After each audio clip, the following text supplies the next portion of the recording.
ઘણા બધા યુવાનોને મસલ બિલ્ટઅપ માટે ઘણી ઈચ્છા હોય અને એક બહુ મોટી ગેરમાન્યતા હોય કે મસલ બનાવવા હોય તો પ્રાણીજન્ય એટલે કે નોનવેજ ફૂડમાંથી પ્રોટીન લેવું જોઈએ તો જ મસલ બને છે.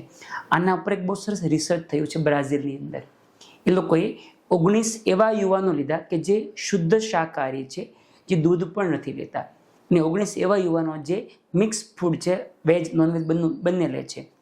એમને એ લોકોએ 12 અઠવાડિયા સુધી રેગ્યુલર સરખા પ્રમાણમાં કસરત કરાવી અને એનું રોજનું પ્રોટીન ઇન્ટેક બી સેમ રાખ્યું. એકના શરીરની અંદર પ્રાણીજન્ય પ્રોટીન આવે છે, બીજાના ખોરાકની અંદર વનસ્પતિજન્ય પ્રોટીન આપ્યું.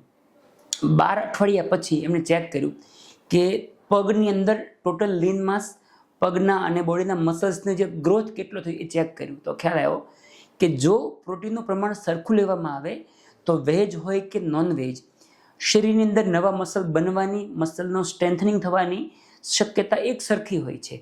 એવું નથી કે પ્રાણીજન્ય પ્રોટીન લે તો જ મસલ વધારે મજબૂત થાય છે. એ લોકોએ ઘણું ડિટેલમાં સ્ટડી કર્યું અને ખ્યાલ આવ્યો. ખાલી મહત્વનું શું છે? અમાઉન્ટ ઓફ પ્રોટીન, તમે કેટલું પ્રોટીન લો છો. જો પ્રોટીનનું પ્રમાણ સરખું હશે તો પ્રાણીજન્ય હોય કે ન હોય કોઈ ફરક પડતો નથી. આમાં તો દૂધ પ્રોટીન પણ નહીં લીધેલું. બાકી જો તમારે મસલ બનાવવા હોય તો તમે વે પ્રોટીન પણ લઈ શકો.